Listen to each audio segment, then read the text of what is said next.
Para te aproximar cada vez mais de Deus, aqui na CTV, a Bíblia fala. Ela fala através dos pregadores que todos os sábados ministram nesta plataforma poderosos sermões para ajudar no fortalecimento de nossa fé, nutrindo-nos com a certeza da breve volta de Jesus Cristo. Pregadores nacionais. Bom dia, onde quer que o estimado irmão esteja. Olá, amigos da CTV. Bom dia, meu amigo, bom dia, minha amiga. Bom dia, telespectador. Muito bom dia, minha irmã, muito bom dia, meu irmão. Aqui na ACTV, como de sempre, temos mais um culto online. Bom dia, igreja. Bom dia a todos os irmãos, as irmãs nesta manhã. E internacionais. Shabbat Shalom. Que bom, queridos amigos e irmãos de Moçambique, estar aqui com vocês. Olá, amigos. Eu quero trazer a minha saudação diretamente de Brasília, capital do Brasil. Olá, povo de Deus, que prazer estar aqui com vocês. Eu sou a Darcy Bizan, apresentadora da revista Novo Tempo. Olá, bom dia, Moçambique, tudo bem com vocês? Olá, meus irmãos de Moçambique. Bom dia, queridos amigos de Moçambique. Todos se unem para dizer que mesmo estando num mundo decaído, a Bíblia fala.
Talvez se você tivesse lembrado que o tema de hoje era sobre mordomia cristã, você teria escolhido outra igreja para ir, né?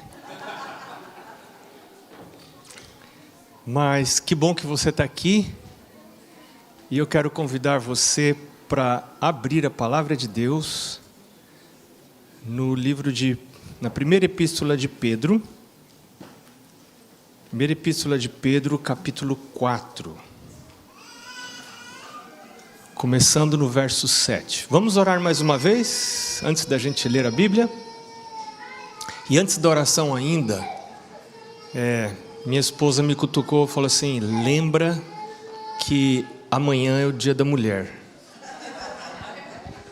E para evitar algum conflito maior, eu estou lembrando. E feliz dia das mulheres, para as mulheres, claro. Vamos orar. Senhor Deus, estamos com a sua palavra aberta e queremos ouvir a sua voz. Se existe uma mensagem para nós hoje, Senhor, nós pedimos que o Senhor a traga e que pensamentos humanos, vozes humanas, sejam ocultas diante da tua voz, dos teus pensamentos. Fala diretamente ao nosso coração, nos levando a tomar decisões sábias para a vida eterna. Nós pedimos em nome de Jesus. Amém. Primeira epístola de Pedro, capítulo 4, verso 7 em diante. Pedro diz assim: ora, o fim de todas as coisas está próximo. Sede, portanto, criteriosos e sóbrios a bem das vossas orações. Parece, por esse texto, que se eu não for criterioso, se eu não for sóbrio, o fim está próximo, isso vai afetar minhas orações. E aí, verso 8, ele nos insta a amar uns aos outros, com amor intenso, com amor cobre a multidão de pecados. Verso 9 fala sobre a hospitalidade, pensar nos outros, amar os outros, pensar nos outros, cuidar dos outros. E aí no verso 10, que é o verso que a gente vai centralizar um pouquinho mais agora no começo, diz assim: servir uns aos outros, cada um conforme o dom que recebeu, como bons, e eu quero chamar a atenção para essa palavra agora, como bons despenseiros da multiforme graça de Deus. Em várias traduções, inclusive a New King James, essa palavra despenseiros é traduzida por mordomos. Que interessante, o original grego é oikoinos, que quer dizer exatamente o que diz a nossa tradução em português. O que é um dispenseiro? Fala para mim. O que é uma dispenseira? O que é uma dispensa? Lugar onde a gente guarda as coisas, certo? E pelo que Pedro está falando aqui, Deus tem uma dispensa, onde Ele guarda as coisas dele. E aí Pedro está falando assim: você é o quê? É o dispenseiro. O que é o dispenseiro? É o cara que cuida da dispensa de Deus. Aí a gente, com esse pensamento, a gente volta lá para o Éden, quando Deus criou Adão e Eva. Deus colocou Adão e Eva lá no jardim e falou assim: pronto, está aí, ó, para vocês. Tudo isso aqui é para vocês. Vocês não são donos de nada, mas vocês podem usar tudo. Você já pensou? Quando você é dispenseiro de Deus, você entra na dispensa de Deus, você pode usar tudo, ainda que você não é dono de nada. Aí você olha na dispensa: o que eu vou pegar hoje aqui, hein? Você já pensou que negócio legal? Dispenseiros de Deus. Aí estava lá no Éden, aí Deus falou para Adão e Eva assim: olha, vocês podem pegar de tudo que tem aqui, menos do fruto da árvore da ciência do bem e do mal. Hoje não é assunto, mas é um outro assunto muito interessante. Olha o nome da árvore: a árvore do conhecimento do bem e do mal. Deus não queria que a gente tivesse o conhecimento do mal. Nem todo conhecimento é legal a gente ter. Tem conhecimento que não compensa. E Deus queria proteger Adão e Eva. Aí Satanás, você conhece a história, Satanás chegou lá e falou assim: eu sei porque que Deus não quer que você coma dessa árvore. Porque no dia que você comer, os seus olhos vão se abrir e você vai ser igual a Deus, vai conhecer o bem e o mal. A Eva falou: não é que será que, eu acho que tem a ver isso aí, ó. É verdade, quem sabe Deus está querendo esconder um negócio. Você vê como e era verdade mesmo. Era verdade, só que Satanás apresentou torcido, numa luz completamente diferente. Como se Deus estivesse querendo privar Adão e Eva de uma coisa legal. Deus estava realmente querendo privar, mas querendo privar de uma coisa que não era legal, não era boa para eles. E então eles desconfiaram de Deus. E quando eles desconfiaram, o pecado não foi comer a fruta foi o desdobramento do pecado que aconteceu antes de comer a fruta. Foi quando eles: será que Deus está querendo enganar a gente? Será que Deus está querendo privar a gente de alegrias, de benefícios, de vantagens? Mas Ele falou que colocou a gente aqui nesse jardim tão bonito. Mas tinha lá também a árvore, que outra árvore tinha lá? A árvore da vida. Tinha duas árvores, a do conhecimento do bem e do mal e a árvore da vida. E aí, quando desconfiaram, quebrou-se a corda de ouro que os ligava a Deus. A corda da confiança, que é um sinônimo de fé. Nós somos salvos pela fé. Fé é você confiar que Deus existe e que Ele é bom e que Ele é galardoador, que é vantagem. Você pode confiar nele porque Ele vai cuidar da sua vida. Ele é bom para você. Ele não vai pedir nada que é ruim para você. Só o que é bom. Isso é fé. Cortou. Quando cortou isso, eles passaram a ser mortais. E aí começaram a herdar a morte. O salário do pecado é a morte. Aí Cristo pôs a mão na testa lá em cima e falou assim: minha gente, o que aconteceu? Vão morrer. Vão morrer. E morte eterna. Se eu fosse Cristo, o que eu faria? Eu falaria assim: paciência, eu avisei. Quem avisa, amigo é. Eu avisei para não irem lá. Eu falei para não ir.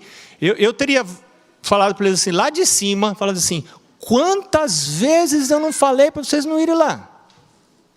Agora foram, foi, paciência. Tchau, sinto muito, até logo. Se virem aí. Mas o que fez Deus? Diz a palavra de Deus. Deus amou o mundo de tal maneira que enviou seu Filho unigênito para morrer no lugar do ser humano, para que todo aquele que nele crê não morra, mas tenha a vida eterna. Então hoje, nós todos que estamos na igreja, os que estão fora da igreja, nós todos nascemos pecadores. Você se batiza, mas você ainda é pecador. A diferença da pessoa que se batiza e entra para a igreja, da pessoa que não quer saber de nada, é que talvez você está um pouco mais consciente desse fato, que você é pecador. E aí você está buscando santificação na parte de Deus. E você vai cada manhã à presença de Deus e diz assim: Senhor Jesus, me transforma, eu confesso meus pecados. Se confessarmos nossos pecados, Ele é fiel e justo para nos perdoar os pecados e nos purificar de toda injustiça. E cada manhã você refaz essa ligação com Deus que foi rompida. A palavra religião vem do latim religare, que quer dizer ligar de novo aquela ligação que foi rompida lá no Jardim do Éden. E aí Jesus fala assim: vamos ligar de novo. Vamos ligar. Aí você fala que nem o filho pródigo: eu quero ser só seu servo aqui na sua casa. Para mim já está bom, só ser seu servo, porque eu sei que o Senhor é o Deus, meu Criador, meu Senhor. Jesus fala assim: não, eu quero fazer de você meu filho, meu amigo. Eu quero que você conheça os projetos que eu tenho para esse mundo, para a sua vida, para a vida de outras pessoas. E o meu propósito é a salvação do mundo. Então, quando você aceita o projeto de Deus na vida, você aceita o senhorio de Deus na vida, você para de ser regido pela própria cabeça. E a gente só consegue fazer isso quando a gente começa a desconfiar da gente mesmo. Enganoso é o coração do homem, desesperadamente corrupto, quem o conhecerá? Diz a palavra de Deus. Se o meu coração é enganoso, não posso confiar no meu coração. Eu preciso confiar em Deus. E quando você faz essa entrega para Deus, entrega para o senhorio de Jesus, você, como diz Paulo em Gálatas 2:20, vivo não mais eu, mas agora Cristo vive em mim. O que isso significa? Cristo não é um gênio da lâmpada, que eu vou lá na igreja para esfregar a lâmpada e peço para ele o que eu quero. Tem muito crente seguidor do gênio da lâmpada. Ele vai para a igreja, ele estuda a Bíblia, para quê? Para ter acesso ao gênio. Ele esfrega a lâmpada, fala assim: eu quero um emprego, eu quero um carro, eu quero isso, eu quero sarar, eu quero isso, eu quero aquilo, eu quero... Quem que é Deus nessa brincadeira? Eu que sou Deus, eu que falo o que o outro vai fazer. Mas quando você se torna dispenseiro, que também é a mesma palavra para mordomo, você aceita Deus, como Senhor da vida. E aí Ele passa a dizer o que você vai fazer.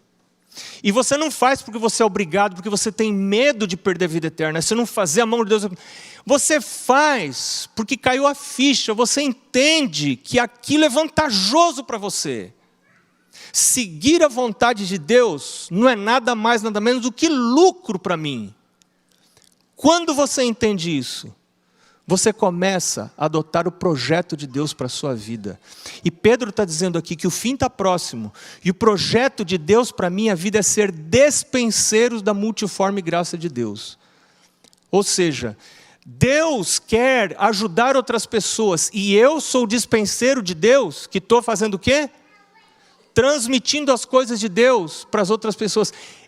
É a única maneira que a gente pode encontrar felicidade nessa vida. Você não pode ser feliz nessa vida enquanto você não descobre que você é mordomo, que você é dispenseiro de Deus. Você está aqui para servir outras pessoas em nome de Deus. As pessoas que moram do lado da sua casa, as pessoas que moram na sua rua, as pessoas que estão do seu lado na igreja. Por isso que Deus quer que a gente venha para a igreja, que a gente não fique em casa assistindo sermão. Que bom que você está aqui. Porque quando você vem, tem gente do seu lado. Quando você fica em casa, não tem ninguém do seu lado. Você vem para cá, tem gente do seu lado. E você não vem para cá para os outros rirem para você e baterem nas suas costas, cumprimentarem você. Você vem para cá para você cumprimentar os outros.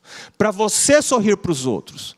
Para você estender a Bíblia para alguém. Para você ajudar alguém. Ver se alguém está faltando. Olha, o fulano não veio. O que aconteceu?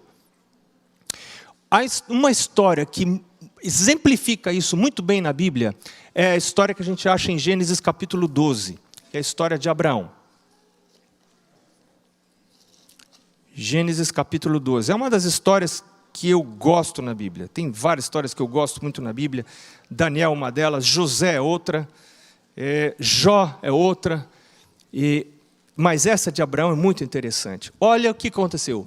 Abraão era de uma linhagem de pessoas que serviam a Deus. Só que num determinado ponto dessa linhagem, a influência do paganismo, da ausência de Deus, era tão grande, que Deus pensou assim: se eu não fizer alguma coisa, o conhecimento de Deus vai se perder.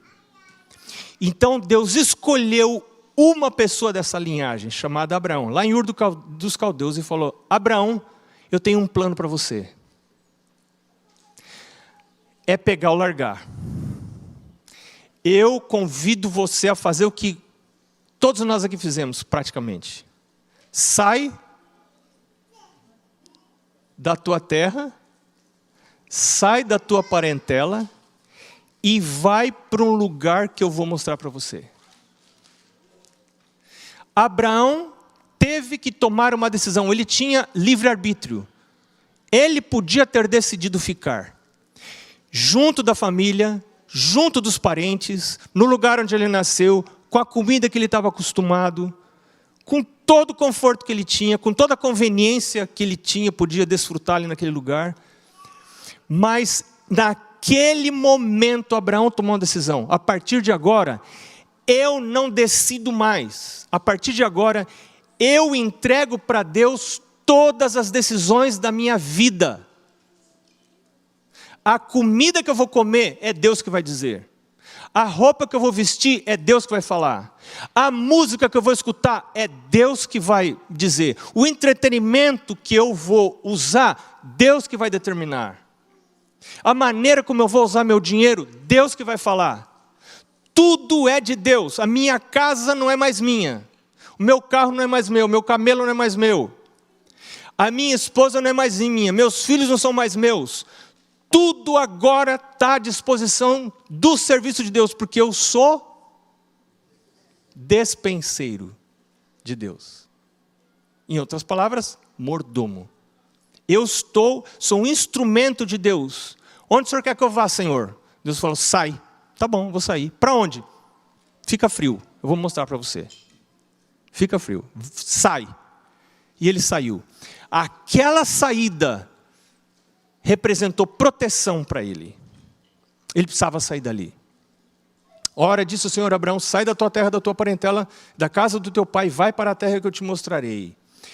E agora a promessa de Deus, essa promessa não está lá, não está aqui só por causa de Abraão, ela está por sua causa. Olha aqui que Deus fala para Abraão: de ti farei uma grande nação, e te abençoarei, e te engrandecerei o nome, se tu uma bênção. Gente do céu, que tem muita mensagem para nós hoje. Deus quer engrandecer você. Não tente você ser grande.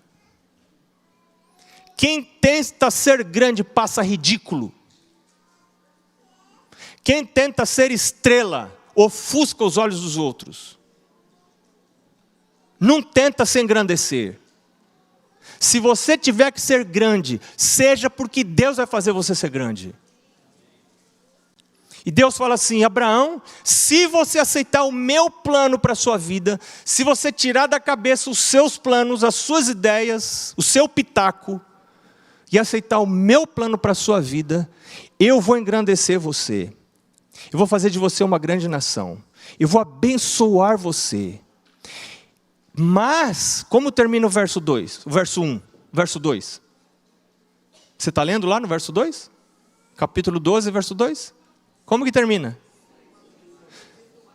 Para eu cumprir esse plano na sua vida, você precisa entender que você é dispenseiro, que você é mordomo. Que você precisa ser uma bênção para os outros. É isso ser mordomo. É isso ser dispenseiro da multiforme graça de Deus. E aí ele diz: abençoarei os que te abençoarem, amaldiçoarei os que te amaldiçoarem.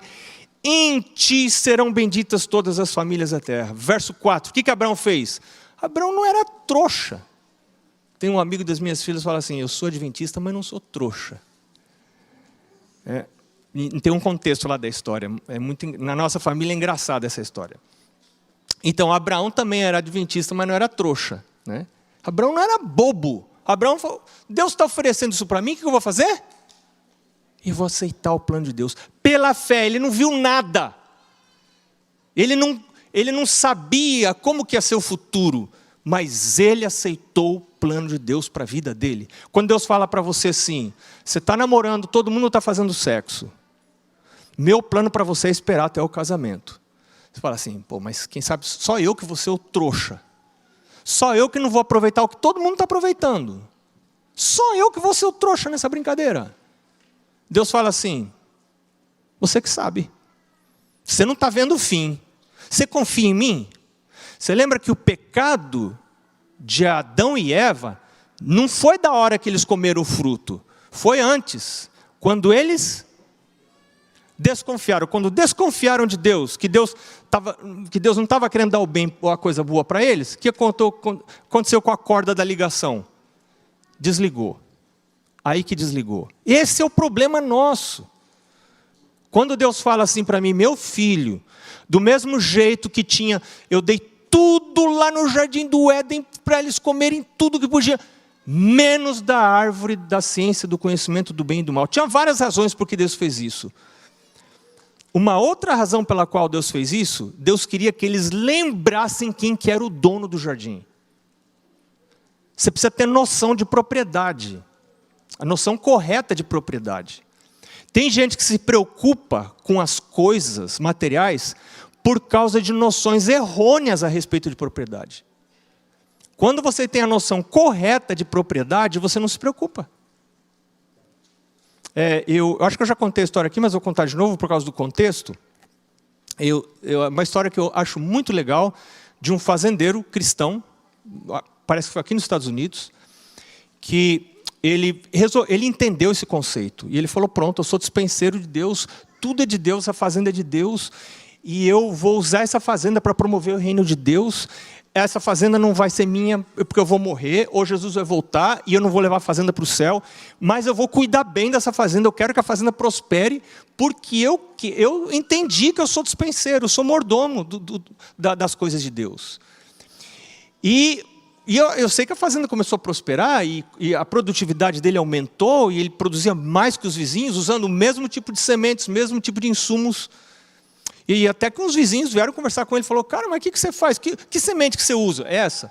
Mas é a mesma que a gente usa, e adubo e outras coisas. É a mesma coisa. Como é que a terra é a mesma? Como é que você produz mais? Ele falou: não sei. Não, fala aí o segredo. Tem algum segredo? Ele disse: olha, pode ser que é porque eu entreguei essa fazenda para o verdadeiro dono dela. Como assim? Aí ele explicou. O cara falou: tá legal. Esse cara tá maluco, né?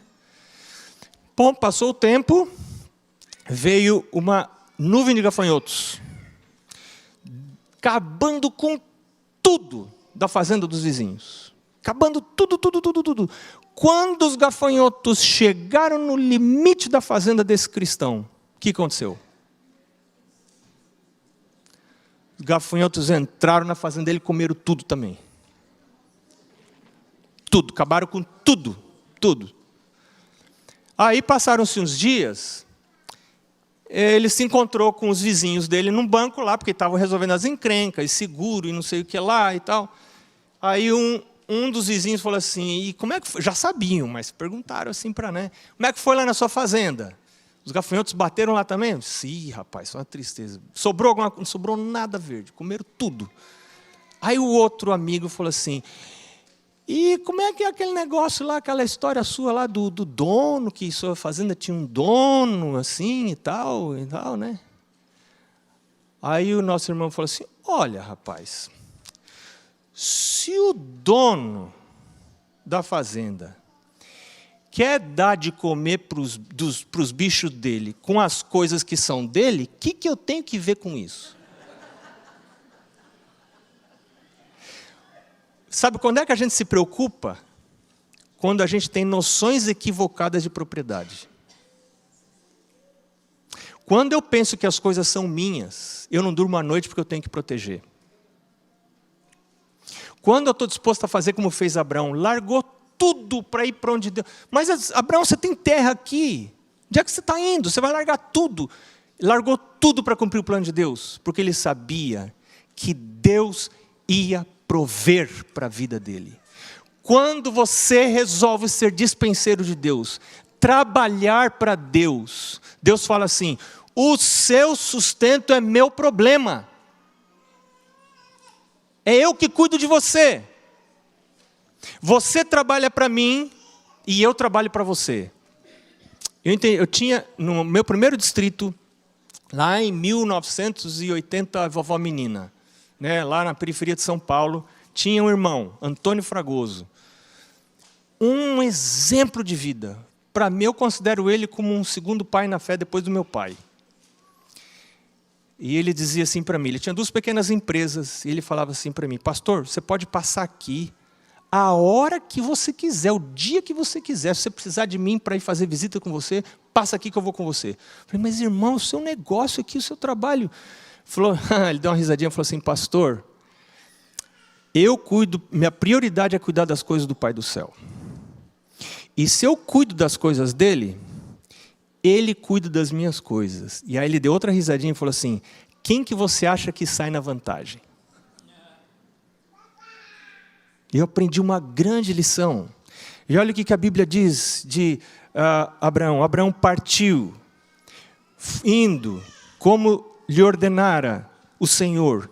E Ló foi com ele. Tinha Abraão 75 anos quando saiu de Harã.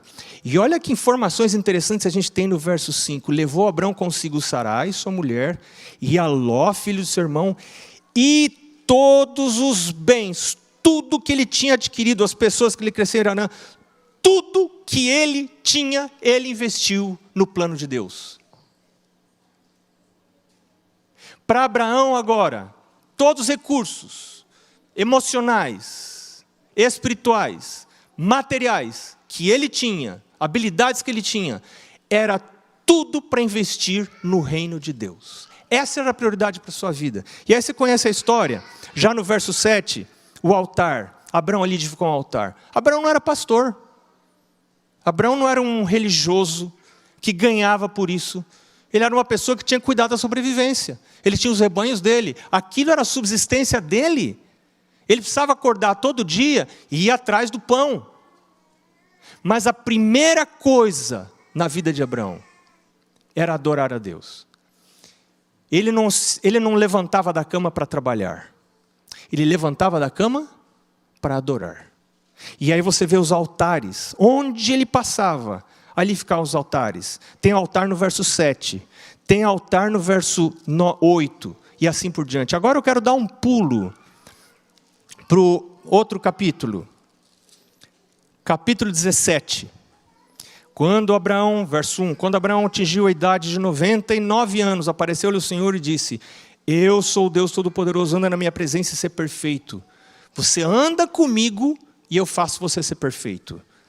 E eu farei uma aliança entre mim e ti, e te multiplicarei extraordinariamente. Então, escuta aqui.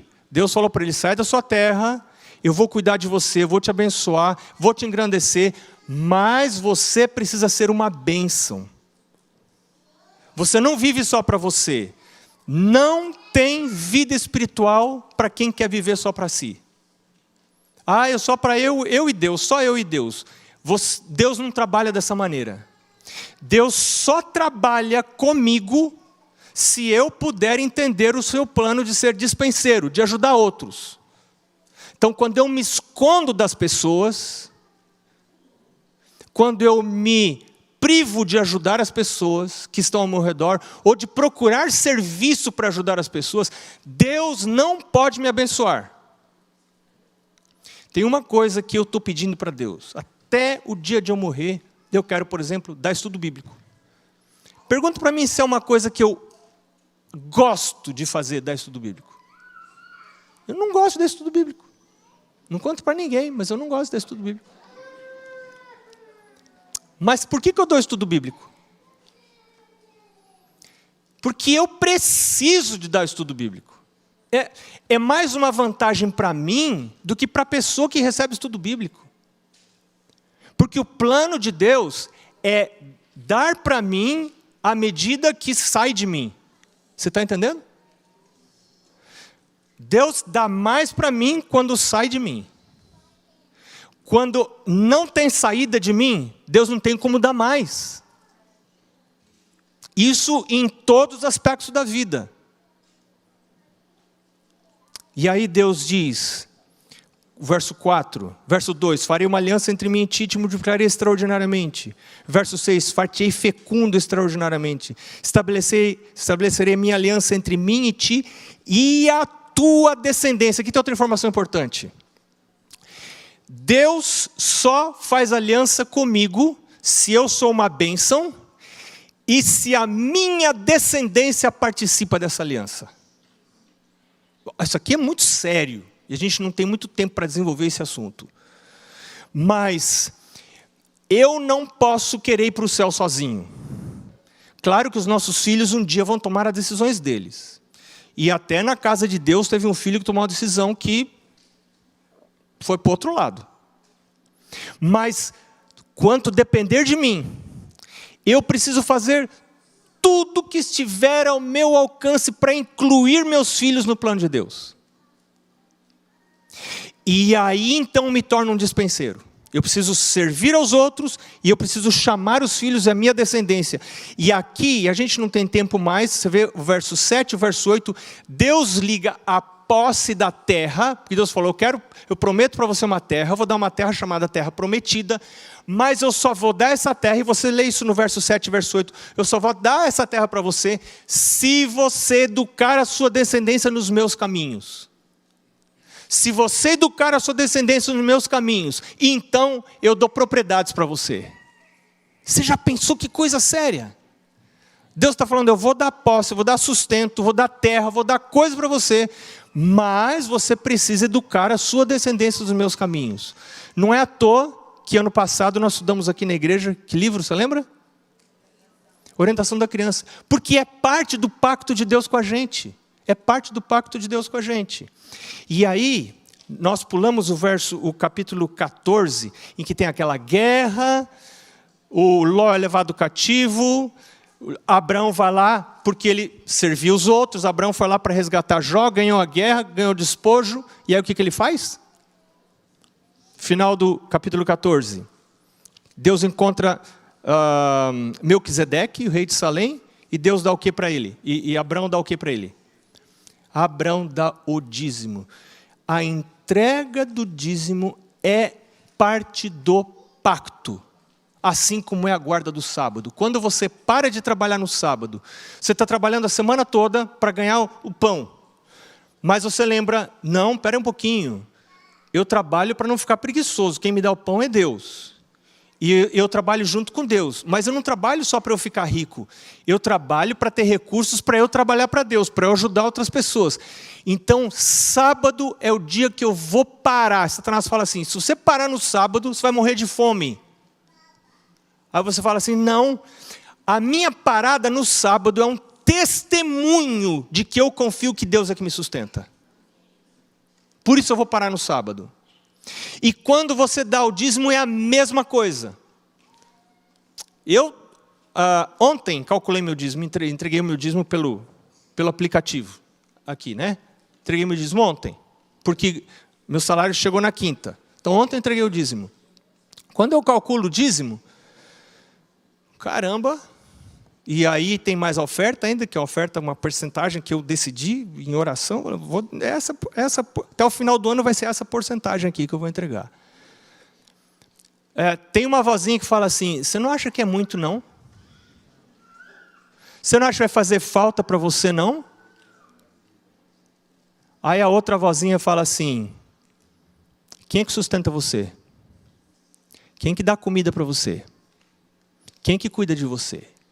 Então, para mim, quando eu estou quietinho lá na minha casa, ninguém está me vendo, na hora que eu sento para fazer o cálculo do dízimo e do pacto, da minha oferta percentual, eu estou falando para mim mesmo, eu ainda acredito que tem um Deus no céu. Eu ainda acredito que tem um Deus que pode tirar água da rocha, que pode acender uma mesa no deserto. Porque no dia que eu parar de acreditar nisso, eu não vou ser trouxa de dar dinheiro para a igreja. Você concorda comigo? Só louco rasga dinheiro. Mas se eu ainda estou devolvendo o dízimo, não é porque eu quero ajudar a igreja. Não é porque eu quero que os missionários... Não. É mais em cima. É por quê? Porque eu ainda creio que tem um Deus lá no céu. E eu quero encerrar com Gênesis 17. Que é uma das coisas mais bonitas que aparece aqui na história de Abraão. Fora nós vamos rapidamente o 18 e depois o 22. Perdão. Verso 16, capítulo 18, verso 16. Tendo se levantado dali aqueles homens, olharam para Sodoma e Abraão ia com eles, para os encaminhar. Disse o Senhor, ocultarei a Abraão o que estou para fazer. Olha a relação que ele tinha com Deus. Deus falou assim, eu não posso esconder desse cara o que eu vou fazer. A gente tem uma relação tão íntima, de tanta confiança, confiança mútua. Visto que Abraão certamente virá a ser uma grande e poderosa nação, e nele serão benditas todas as nações da terra. E olha o que Deus diz dele no verso 19. Deus fala assim, porque eu o escolhi para que ordene aos seus filhos e a sua casa depois dele. Outra tradução diz assim, eu o escolhi porque eu sei que ele vai ordenar os seus filhos e a sua casa depois dele. Alguns de vocês têm essa tradução aí. Eu escolhi Abraão porque eu sei que ele vai ordenar os seus filhos para seguir os meus caminhos.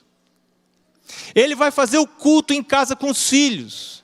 Ele vai ensinar os filhos a estudar a lição da escola sabatina. É parte do pacto de Deus comigo, pôr os meus filhos na porta do céu. Fazer o que for possível para colocar os meus filhos na porta do céu. Claro que a decisão final vai ser deles. E a gente vai respeitar a decisão deles. Mas eu tenho que fazer como dizia meu pai. Enquanto você estiver em casa, eu vou fazer tudo o que eu puder. Depois que você sair de casa, é problema seu. Enquanto você estiver em casa. E eu não vou encher sua paciência. Mas quando você estiver aqui, eu vou. E culto. E tome isso. E leva a Bíblia para a igreja. E estudo, já estudou sua lição. Que coisa. Porque é parte do pacto. A fim de que guardem o caminho do Senhor, verso 19, e pratiquem a justiça e o juízo, para que o Senhor faça vir sobre Abraão o que tem falado a seu respeito. Para que possa Deus fazer vir sobre Abraão o que tenha falado a seu respeito, tem que incluir os filhos nos caminhos de Deus. Você está entendendo aqui?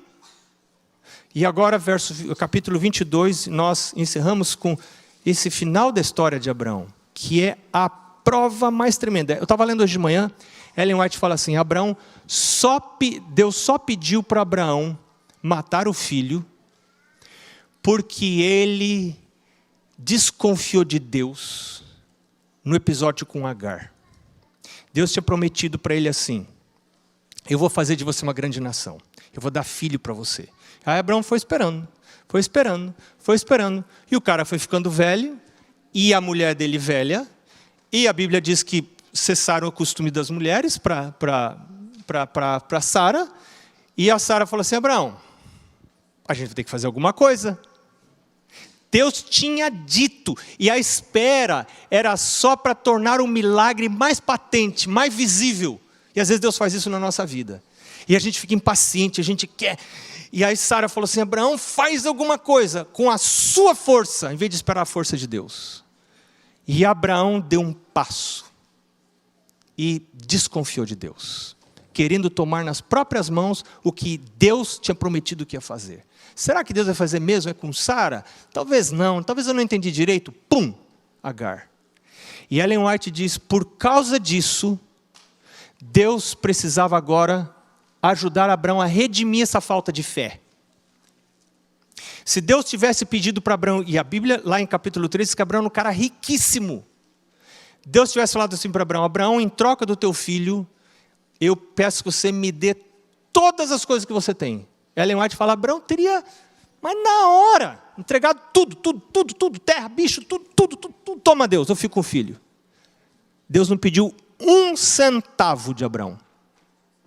O que Deus pediu de Abraão? O filho. Deus falou, Abraão, entrega o seu filho. Mas a fé de Abraão tinha sido desenvolvida. Para Abraão, ele confiava tanto em Deus, que pedidos de Deus para ele nunca eram absurdos. Ele não ficava discutindo assim, mas eu não vejo ninguém matando o filho. Mas como é que é esse negócio? Não, matar, vai ver que eu não estou ouvindo bem a voz de Deus. Para Abraão, Deus falou, é para o meu bem. E se Deus está me mandando matar o meu filho Isaque, é porque ele pode ressuscitar. Deus não é um Deus de morte. E lá no livro de Hebreus fala que ele pensou isso mesmo. Deus vai ressuscitar o meu filho. Ele entendeu o jogo. E a Bíblia diz que no dia seguinte, de madrugada, Deus falou com ele à noite. Ele não esperou. Ele, na primeira hora, abriu o olho, ele levantou e foi. Para fazer exatamente o que Deus tinha dito para ele fazer. E levou o filho, e você conhece a história. O anjo, quando Abraão estava para matar, o anjo segurou a mão de Abraão e falou, vamos ler aqui, que é muito bonito, a gente lendo aqui.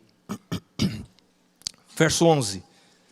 Capítulo 22, verso 11. Mas do céu lhe bradou o anjo do Senhor, Abraão, Abraão. Ele respondeu, eis-me aqui.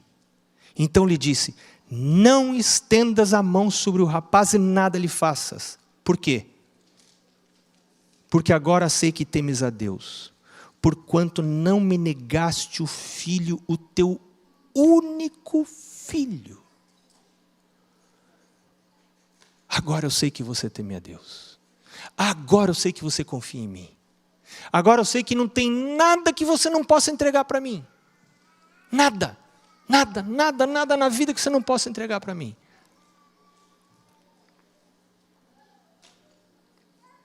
Verso 15 em diante. Então do céu bradou pela segunda vez o anjo do Senhor a Abraão e disse, jurei por mim mesmo, diz o Senhor, porquanto fizeste isto, e não me negaste o teu único filho, que deveras te abençoarei, e certamente multiplicarei a tua descendência como as estrelas dos céus e como a areia da praia do mar. A tua descendência possuirá a cidade dos seus inimigos. Aqui está posse de território, posse de coisas materiais. Quando você não nega nada para Deus, Deus fala, eu vou cuidar da sua vida, inclusive da parte material da sua vida. Porque você entendeu que você está aqui nessa terra com um propósito, não de fazer sua cama aqui, de você ajudar outras pessoas, ser dispenseiro de Deus, mas pensar na vida eterna. O seu lugar é lá, não é aqui. O que adianta você ganhar tudo nessa vida e perder a vida eterna? Nela serão benditas, verso 18, todas as nações da terra, porquanto obedeceste a minha voz. Deus está nos chamando hoje de manhã para sermos mordomos da sua multiforme graça. A outra palavra, talvez a gente entenda melhor, que é despenseiros. Deus abriu a porta da sua despensa hoje, aqui na igreja. E Ele está na porta sorrindo para você. E está falando assim, é você mesmo que eu estou chamando. Eu estou chamando você para entrar na minha despensa. Você já pensou o que é isso? Estou chamando você para entrar na minha despensa. E você vai cuidar da minha despensa para mim. Mas, lembre-se de uma coisa. Você tem que trazer os seus filhos junto para dentro da despensa. Primeira coisa. Segunda coisa. Essa despensa não é só para você. Essa despensa é para você ser servo de Deus, dispenseiro da multiforme graça de Deus, para abençoar outros. Lembra que Deus falou para Abraão? Sê tu uma bênção. Eu espero que você aceite o convite de Jesus. Entre pela porta. Seja abençoado, abençoada, e seja uma bênção. Amém.